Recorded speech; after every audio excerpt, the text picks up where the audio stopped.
Welcome,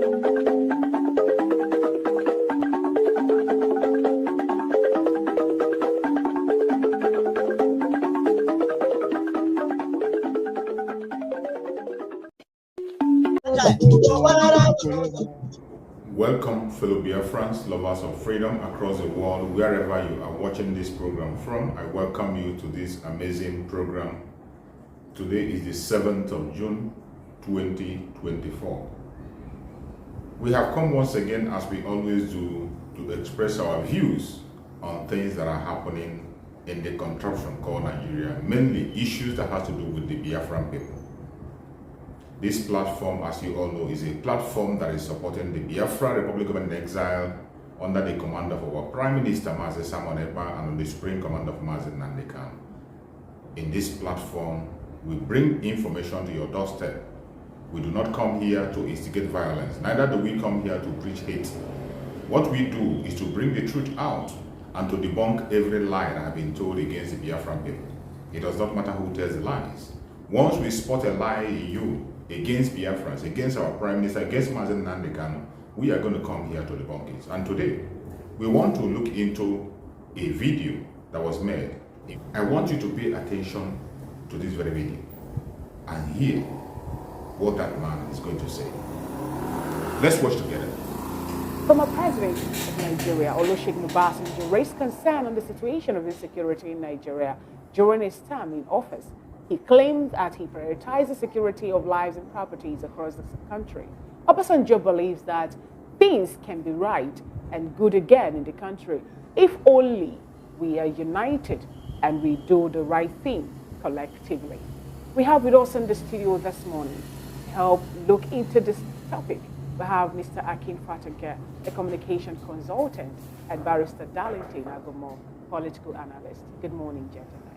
Good morning, Fina, Moses, and Mr. Koro. Good morning. Good morning, sir. Good morning. Good morning. Good morning. And good morning, Nigeria.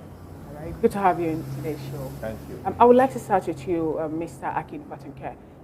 A call from Achadu for Governor Hyacinth Alia to enact a law which Otom also signed, while Otom was there as the governor of Benue State. What do you think that happened to be what made this governor, the present Governor Hyacinth Alia, not enforcing that law? Remember that Benue State happens to be the food basket of the nation, and yet some elements are there collecting taxes or levies from people, from farmers who are in that state. I mean, God give us men at a time like this, demand strong men, some crown, those who will look at a demagogue straight in the eye and call it exactly what it is. I am more than persuaded that the political will to resolve the impasse are just not being on. I know Otom did quite well, at least made some movement during his time. And if you remember, I think that was the beginning of his trouble, then APC, and he had to jump to the PDP. And now, Reverend Alia, again, that delicate balance that I know the Mieti Allah have not brought to the table is indicative of the fact that, yes, you want to say you want to tread a bit cautiously, but there's no way that the thing will not get into a conflagration. Do not forget that the National Assembly, not too long ago, had a critical debate on this matter, and to the extent that members of the Red Chamber, some members of the Red Chamber in some parts of our country still insist that cows and cattle still have a right away from the communal vision that I know we had from the past administration. I'm not sure the sack will go away or get clear any soon. When you talk about political will, is it from the governor now himself? Of course, we could recall that there was a time due to the height of insecurity in Benue State Aliyah said, no, we need to find a way to curb this. And then he went ahead to talk about the curfew, move around from this time to this time, so that people will not be attacked, so that herders cannot have people to kill and all that, you know. But some people who happen to come from Benue State kicking against that. They say he's kind of trying to infringe on their fundamental human rights. So when you talk about not having a political will now, who are we going to pin that on? Well, the buck stops.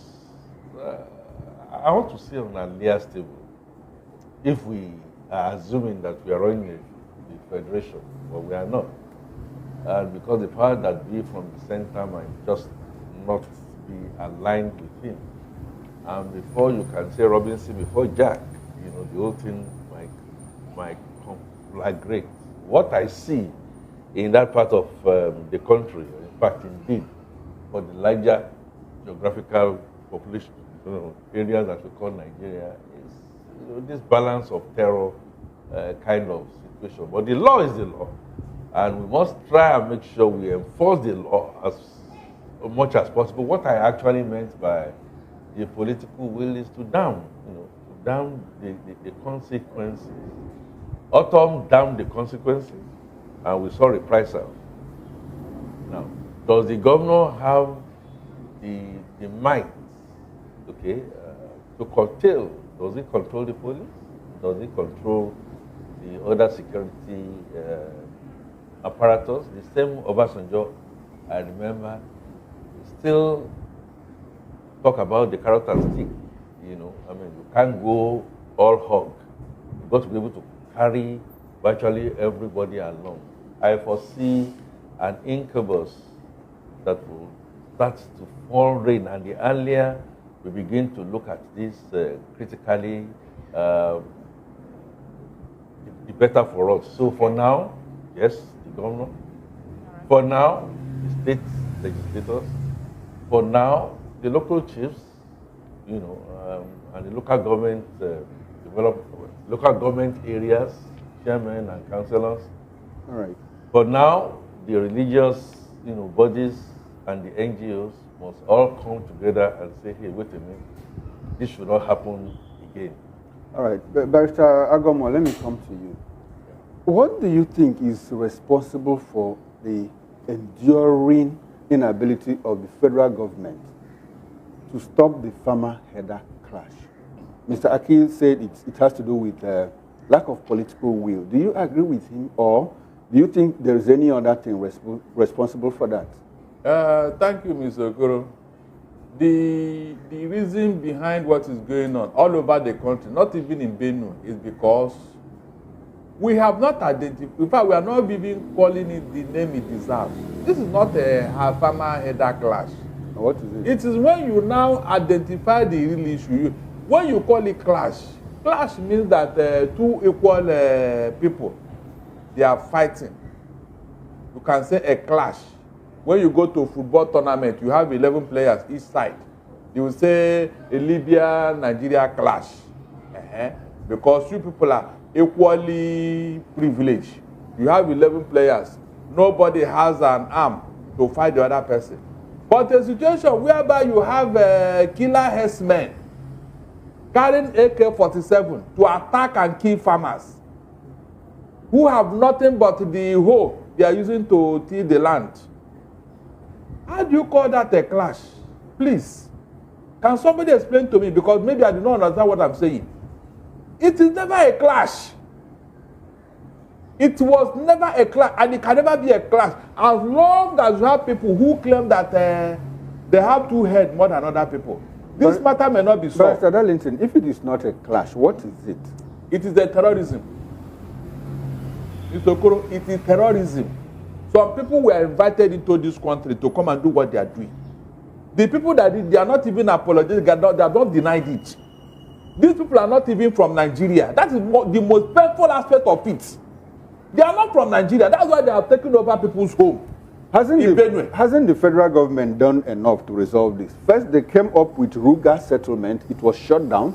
They came out with livestock feed, whatever. They come out with grazing routes and all of this. And the people have always resisted. What is the reason behind it? That will tell you the mischief behind this thing you are calling a clash. The federal government is supporting this thing that you are calling a clash. It's not a clash. Why do you say so, Barrister? Because of this method of trying to placate them, method of trying to please them against the generality of Nigerians. Why do you think the federal government is taking sides? Because of ethnic and religious interest, affinity, nothing else. We're talking about people who are doing their business, rallying cattle. That's their business. No.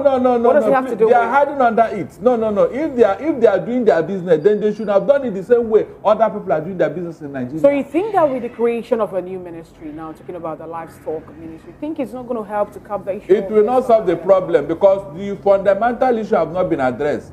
Look, Fina, these same people went to Ghana to go and start grabbing people's land and continue what they are doing in Nigeria. The Ghana government came out. The president of Ghana came out at that time and drew a line and dared them to cross it. The IG of police in Ghana told them that they cannot shoot more than the Ghana police, that they should try it. Overnight, these people now surrendered and then moved from Ghana to Nigeria, where they are welcome. What does that tell you? Please, what are you the only country? Are you the only country in Africa? Why is this not rampant in other African nations? Are they not eating meat there? They don't rear cow there. All right, then. No, tell me, they don't rear cow in other countries. Right. South Africa, they don't eat meat. It's only Nigeria. Okay. Just because of what? Selfish interests. All right, And immediately, Nigerians come together and say, no, you are Fulani, whether you are Fulani header or you are genuine, we want this thing to stop.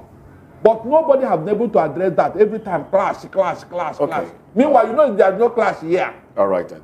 Barrister Donaldson, let me move over to Mr. Akin Fatumke now. It has gone, some have called it ethnic cleansing because of the manner in which these attacks are carried out. And in fact, in some cases, local government areas, communities are renamed. In Benue State, they've had instances where these communities are renamed. Now, you did say something at the onset. You said, you asked a rhetorical question. Does the governor have authority over the police? But we do understand that there has been a ministry created, like my colleague rightly pointed out. So who should we hold responsible for the implementation of the activities of the ministry? Because the ministry is created to curb the excesses of herdsmen, and then enable farmers to do their job as well. So there will be a balance, but we are not seeing that ministry swing into action, even though Nigerians were of the opinion that was not appropriate at the time. But who should we hold responsible now? Should we put it on the table of the governor, or the center now? When anarchy stops the land, center will not be able to hold. Center is not going to be able to hold because of vested interest, like the barrister Agomo said. So all these attempts at tinkering, livestock ministry, Ruga, no Ruga, is still not speaking to the heart of the matter. The heart of the matter is that we are sharply divided in our gestures, our worldview, on how we should do business. Are you sure those in authority understand the heart of the matter? Are you sure they know what the problem is? Because they seem to be going round in circles as against, every other Nigerian is pointing to a direction, saying this is what can be done to solve the problem. But the government itself doesn't seem to understand. Do you think they know what the problem is? I think they understand. I think they know what the problems are. And I use the word, the political will to decide, to go beyond selfish prebendal interest, to do what is the common will. Don't forget that the whole of this it's not just starting now. The whole of this has been an issue between cultures over time. And this is our culture, this is the way we behave, this is how we should behave. And the mutation over time and over period would then get us into a situation where a whole president of a country will come out and say that somebody should go and dust off whatever gazette and then recreate grazing routes. Barrister Agomo also now coupled it with some additional Maggi in the sauce. When you now then said that, look, what are we talking about? The people in government understand. Perhaps, in my considered opinion, these people in government, you may say they are not fit for purpose, but they speak the heart and the mind of sectionalism. So within that section, whether at state level, at National Assembly level, State Assembly level, even up to the judiciary, the thing now is that we are trying to protect our interests. Or else, how will you explain a situation where, because of politics in public space, that we have decided to open our borders, and the borders then came, and then you're talking of a larger agenda when the people that you are supposed to be cohabiting with say, no, this is not going to happen. So we are different. So are you not saying, Mr. Akin, that what we're looking at now is going to trickle down to us having Fulanization or maybe Islamizing of the whole nation? I will because you made mention of culture now, what you're talking about. I'll be very careful in public discourse to profile. Right. But there is absolutely no doubt, let's say, Yoruba agenda, that's the Greater Ndigo agenda. So in the center, we also have that agenda. They're not saying that the full day don't have an agenda. No, it's not going to be true for me to say that. To go back into the history of Egypt Aloma and Greater Borno Empire, and when Abacha came, I was trying and see how we were going to explicate. It's been on and on. So we have different agendas, different cultures that a true federation will do. We don't have a true federation. We have a quasi-federation. We need to find a way to move slightly out of the union, All right. without necessarily trying to split balls. Sorry to But if you do not put that political consideration into place, All we right. are going sorry, to the sorry abyss. to butt in. Yes. Sorry to butt in at this point. Yes. Because when you talk about agenda, Yes. you know, a few things come to mind. Let me come back to Barrister now. Barrister, Yes. when we talk about agenda, a few things come to mind. You start to ask yourself, what exactly is playing out? You know, just over the weekend was the birthday of Gowon, elder statesman. Did his 90th birthday, and you know, a lot of dignitaries were there. And then he talked about the Civil War, 1967 to 1970, and then he talked about, you know, the essence of the war. It was fought to ensure that Nigeria stays together, you know. And then a few questions arose from a discourse I was having with someone over the weekend. That if you say you fought the war to keep the people together, to keep Nigeria together, in fact, you will recall his name was used as an acronym. Go on with one Nigeria. You know, if you look at the essence of the Civil War, and then the fact that years later, over 50 years later, Nigerians are still clamoring for, you know, self-determination. What would you say should be done now? Should we just go our separate ways? Is that what's going to bring peace? Because there's trouble everywhere. Some people are being thrown out of their traditional, their native land.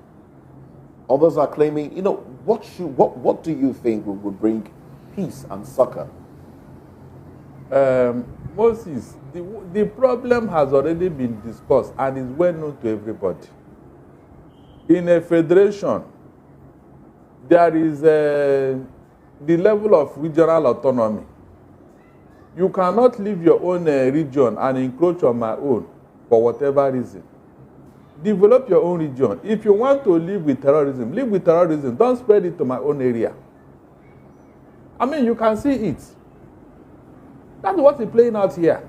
Gowon made a mistake. The Aburi Accord, he ought to have implemented it. All this thing would have been resolved long ago. Gowon made a very fundamental, and he knows. Look, some time ago, I think that was his 80th birthday, I wrote an article in the Sun newspaper. He's the God winner of it, and Gowon read it and called me that I will help him in the research he's doing to write a book on what happened. I said, no problem, sir. I was invited on the 80th birthday. I still have the invitation card. 80th birthday. Out of the 1,000 people that was invited at that time, I'm the youngest among them. The youngest. 1,000 guests. And I didn't get to meet him because I would have asked him a question, which is still boiling in my mind. I asked him, sir, the decision you took in 1967, if you look back now, will you say that you took a good decision by not implementing the Aburi Accord? And the Nigeria you wanted to put together, are they together now? You can see. There is a limit to how you can patch a worn-out cloth. You know, old clothes, when you are patching it, from that place you patch it, it will tear again. You patch it, it will tear again because the cloth has worn out. It has worn out. You continue to patch until the whole thing has become useless. So, leaders of Nigeria are doing whatever they out of selfish interest. Not that they want to keep Nigeria together. But because that's not their reason. It's because of selfish interest. If they are working for the unity of they would have done the right thing. Especially these people that are causing this problem. How have anybody called them and said, come? Why do you people carry gun and collect people's land by force and raping women in farm and all that? I thank God for the Prime Minister, Mazi Simon Ekpa, the Commander-in-Chief of the Armed Forces of Biafra. Biafran people are going to defend themselves. If it's going to take everyone out to defend Biafra, we will do that. Till the last man standing. May Chukwu Okike continue to guide our Prime Minister, Mazi Simon Ekpa. May Chukwu Okike continue to guide our Liberation Army. Biafra government, peace, progress, unity and equity. We move airborne. Thank you, as they say.